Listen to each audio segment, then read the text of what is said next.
Understanding the mind, क्योंकि मन को जिसने जीत लिया उसने जग जीत लिया। और सेल्फ मास्टरी ही करने हम यहाँ आए हैं। हालांकि हमें पता नहीं है, और काश मैं सोचती कि ईश्वर एक टैग लगा के भेज देते कि you are here on this earth in this incarnation for self mastery. But in my life experiences and all of us we learn somehow कि हमने अल्टीमेटली सेल्फ को मास्टर करना है।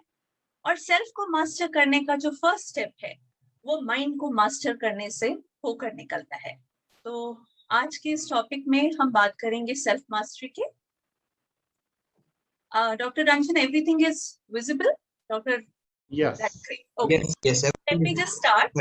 तो कॉन्सेप्ट सारे पुराने हैं, मैंने इसकी रचना नहीं की, बट और मैं टीचर भी नहीं हूँ, but in life I realised के एक ही टॉपिक को पढ़ाने के बहुत सारे ढंग हो सकते हैं। और मुझे याद है एक ही टॉपिक कोई टीचर पढ़ाता था तो उसमें इंटरेस्ट आता था और समझ आता था आधी क्लास को, बाकी की आधी क्लास को वही टॉपिक किसी और टीचर के माध्यम से समझ आता था। तो हर कोई परसीव करने का ढंग हर एक का अलग है, पढ़ाने का ढंग अलग है। कंसेप्ट्स वो है, कंसेप्ट्स का निर्माण मैं नहीं कर सकती, वो तो हमारे वेदों में, उपनिषदों में सब कुछ ऑलरेडी स्क्रिप्चर्स में है। तो लेट अस स्टार्ट।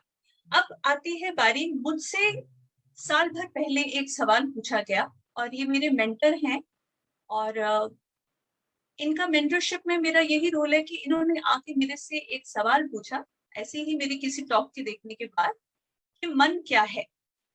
तो वी थिंक इन इंग्लिश, हमारा इंग्लिश मीडियम में मेरा एजुकेशन हुआ है, तो मैंने मन को माइंड से कोरिलेट किया।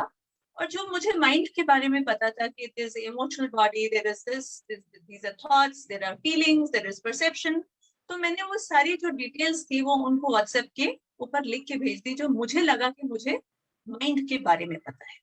तो उन्होंने मुझसे दोबारा क्वेश्चन किया कि मन क्या है। तो I did not know the difference, मुझे तो पता ही नहीं था कि फर्क है भी।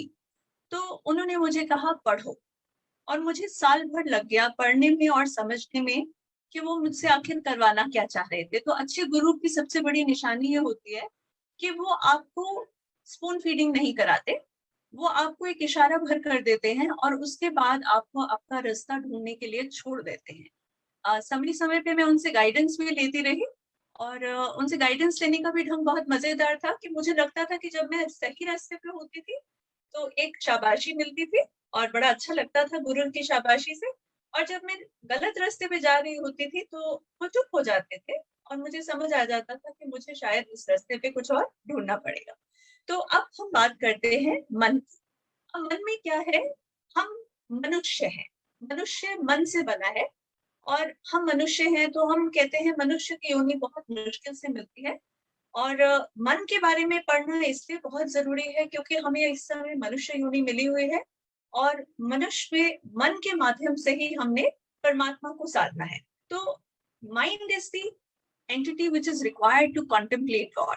और श्री कृष्ण गीता में कहते हैं इंद्रियों में मन छठी इंद्री है। अगर आप लोगों ने गीता पढ़ी है, जो हम सब ने काफी कहीं ना सुनी है, पढ़ी है, तो इंद्रियों में मन को छठी इंद्री का दर्जा दिया गया है।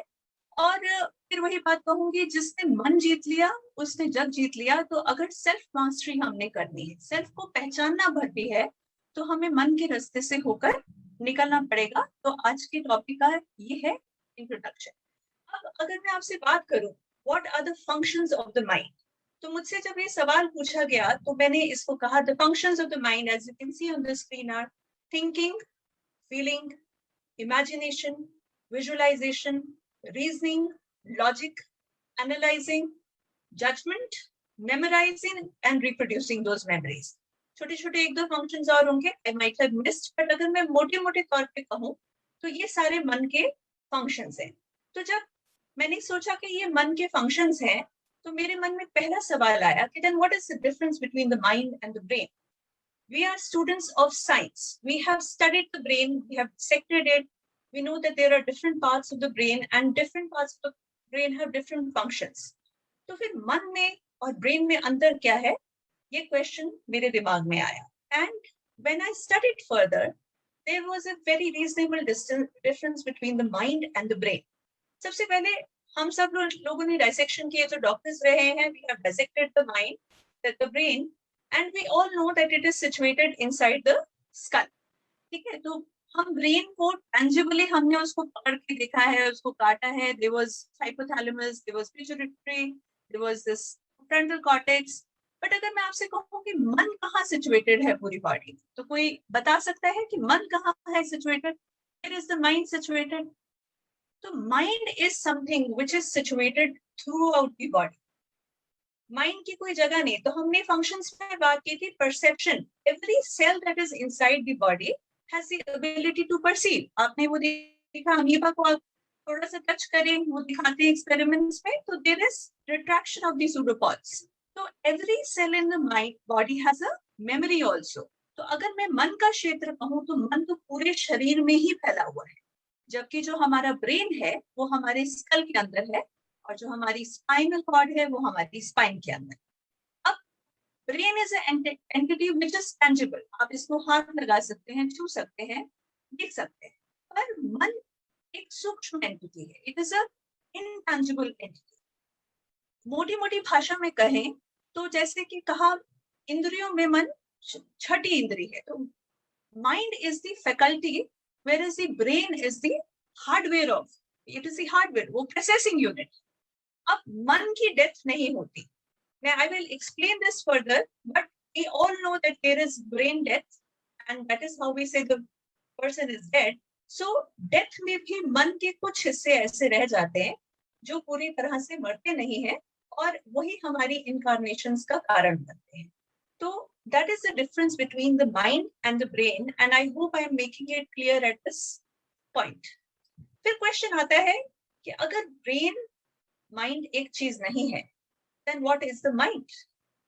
तो जो हमारी वेस्टर्न सिस्टम्स हैं, जो वेस्टर्न फिलॉसफीज हैं, वो माइंड के इस क्वेश्चन को उस तरह से एड्रेस नहीं करती, बट जो हमारी हिंदू फिलॉसफी है, that gives a beautiful explanation of what the mind is.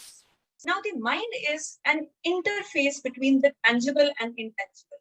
अगर आप अपनी आंखें बंद करें तो आप देखेंगे कि आपके भीतर भी कुछ है जो घटित हो रहा है। सब कुछ बाहर से बंद कर दें, हम अपनी सेंसेस बंद कर दें, तो भी there is something which is happening inside, जिसको हम छू नहीं सकते, जिसको मैं ये नहीं कह सकती कि मैं आंखों से देख रही हूँ या मैं कानों से सुन रही हूँ। तो माइंड एक तरह का इंटरफेस है between the tangible and the intangible. अगर आप स्क्रीन पे पिक्चर को देख पा रहे हैं, तो I have shown the mind in between the matter and the soul.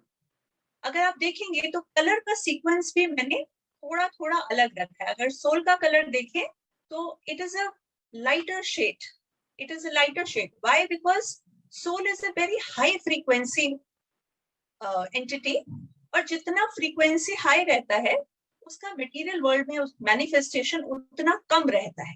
Mind slightly darker colour, it is an entity which is slightly lower frequency than the soul। और मैटर जो हमें सारा दिखता है, पेड़ पौधे, आपके सामने का टेबल, आपका लैपटॉप, ये सारा मैटर है। और मैटर क्योंकि लो डेंसिटी होता है, इलेक्ट्रॉन्स की स्पीड बहुत कम होती है, तो ये हमें मैनिफेस्टेड दिखता है, हमारी आंखों से, हमारे कानों से हम देख पा रहे हैं, छू पा रहे हैं, ये मैनिफेस्टेड रहता है। तो माइंड की जो पोजीशन है, ये सोल और मैटर के बीच की पोजीशन रहती है। It is lesser vibration than the soul but higher vibration than the matter। तो इस वजह से हमारे माइंड को हम केवल महसूस कर सकते हैं। We cannot touch the mind, we cannot see the mind. It is an interface between the soul and the matter, the tangible and the intangible.